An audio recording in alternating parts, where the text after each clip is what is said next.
museums we have in town. It's the USS Orleck, and it's one of the United States Navy's most decorated ships from World War II. So we got a really cool chance to go check out some really exclusive parts of this, and some of it's not even available on the tour. Yeah, I haven't seen this yet. I'm excited. Check this out. It's really cool. All right, I'm right in front of the USS Orleck. It is the second most decorated ship in the United States Navy. It's a museum right here on the north bank of Jacksonville, Florida. Let's go check it out, guys.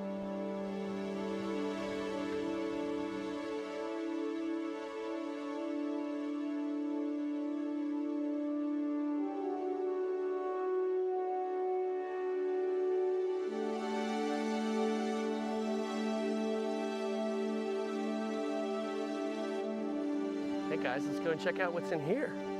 Hello, bridge. All right, I am with the executive director of the USS Orleck Museum. His name is Jim Webb, and Jim is going to tell us about this really cool confined space that we're in. Yeah, we're in what's called Mount 52. It's one of the two remaining gun mounts on the USS Orleck, and it's basically two 5-inch guns. And so there would be 6 people working on each gun, and then there'd be 1 or 2 supervisors in the middle. So like a guy standing up here, or like up there looking out, right? And then there's 6 guys on each one of these guns in this small space? Correct. Yep, and these guns go up and down, this thing swivels, and this is basically one of the elements look at that thing! That they would fire. Yeah. It's kind of heavy. Cool. You can do some workouts with it. Yeah, you can get your curls on, man. Yep, and it's 2 pieces. Like we have the gunpowder that fires it, and then the bullet in front of it, because we have different types of bullets. And so it goes and like shoots into there. Yep. And then it blows out the front. How far can this munition travel? Several miles. And yeah, it makes a big hole in the ground. The USS Orleck was the top gunner in Vietnam, and that she fired more munitions into North Vietnam than any other ship. Whoa! All right, well, this is just the tip of the iceberg. We have some other places to check out, Yep, right? Definitely. Yep. All right, let's go check them out. Okay, Jim, so this looks like a helicopter, but it's actually what? The first drone ever? I don't know if it's the first drone ever, but this, it would have 2 counter-rotating blades. So the blades would be on here. Mm-hmm. This one would go this way, that one would go that way. It would stabilize itself. So you need to have a tail rotor. It was designed in 1958. Wow. And it was in service in the U.S. Navy until the mid-60s. And it would take off from this deck here called the dash deck. Mm-hmm. Dash stands for Drone Anti-Submarine Helicopter. And it had a range, I like to say 28 miles. 28 miles, and you could get out almost 30 miles and back? Yes. What was the point of it? Is it surveillance? Would you drop stuff? What's going on? It was initially designed to carry 2 torpedoes, and we have some of them in there. The Orleck, when she was stationed in Vietnam, she was stationed in only a couple 100 feet of water, so there weren't any submarines. Oh, wow. So they turned her into something they called Snoopy, which was basically reconnaissance. Okay. She could also drop supplies, so she's dropped ammunition, flak vests, food to our troops. Wow. This particular one? No, not this one, but ones like that. Gotcha. We had 3 airframes that we cobbled together to create this one. It's so cool. It is put together by ASEC here in town. That's brilliant. All right, Jim. Yeah. Let's move on to the next one. Let me show you the torpedoes. Oh yeah, let's go check out the torpedoes. Gotcha. And here we have the torpedoes that the Dash would carry. Wow. And these were carried on other ships against submarines. So they would drop from our guy over there, and then right over to her. Home in on a submarine or another ship. And while we had the Dash, the drone anti-submarine helicopter, we also had ASROCs, which were anti-submarine rockets.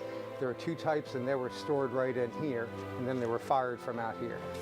And this is the ASROC launcher. There would be 8 rockets in there, and they would be fired from this shack right here. Wow. And there were 2 types, a anti-submarine torpedo and then an anti-submarine depth charge. The big difference between them is the depth charge was a 10-kiloton tactical nuke, and it would basically carve. What? It would carve a 1.5-mile sphere out of the ocean. So. Whoa! I didn't even know we had those. Yeah. So this basically would like turn to the side of the ship, right, and like tilt up maybe or whatever to get whatever angle you need to get whatever distance you want. Mm-hmm. Shoot out of here. Right. Yep. And then they'd either go into well, they both would go. Like either going to torpedo in and then hone in on a ship, right, or they're going to go in and be stationary. Right. So that way when a ship goes near it, boom. Well, no, it would go and it would they would find a target, and it was about a 5-6 mile Like blast radius? Range. Oh, So range, okay, I got you. And so, and as I said, it would then carve out about a 1.5 mile sphere. So as long as they're inside that 1.5 miles. or right next to it, then they're going to all get pulled into the, Oh, into wow. the hole. It's a bad day. Yeah, it was only used twice in training, and so it was never used in warfare. Okay. Which is really good. Yeah. Because as we like to say, there'd be 14, 19-year-olds in here that That's would be starting World War III. Yeah. Jim, it looks like this is a pretty serious area we're at. What's going on? This is called the CIC, or the Combat Information Center. Okay. And so what we have is we have radar up here for aircraft here, Okay. Surface warships here, and then we have submarine tracking with sonar. Wow. And what's cool is this is where the dash was controlled, and it was all by radar, and so it didn't have a camera on it where you saw where it was going. It was just a blip on one of these screens. Oh, and it wow. showed where it was, and so this would change the speed, elevation, and the direction. Direction, but yeah. Very cool. And you said these are radar for airplanes? This is for aircraft, for surface ships, and then in the back we have the sonar room for the submarine. And this was feeding all information to the captain up on the bridge, and so that he could have a, like, what do we need to do? Do we need to fire on an aircraft? Do we need to fire on some surface ships? Are they friendly? We don't want to fire on them. Exactly.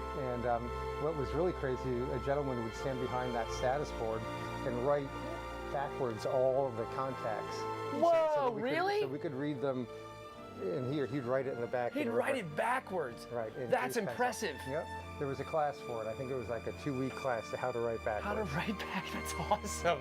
Okay, so this is the sonar station, and here we have also a secondary station for the ASROC missiles, where if that shack was disabled, we could also fire them from here. So you have eight buttons for 8 much rockets. Like 8 rockets, and basically you just said, fire, boom, there it went. Woo! Now, what's also fun is throughout the ship we have pieces of equipment that have this black tape with Orleck and purple on it. And this is a piece of equipment that was borrowed by the Tom Hanks movie Greyhound. That's awesome.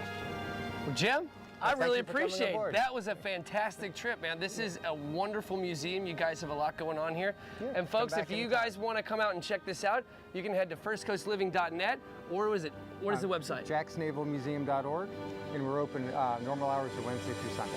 Perfect. Thanks, guys. See you later.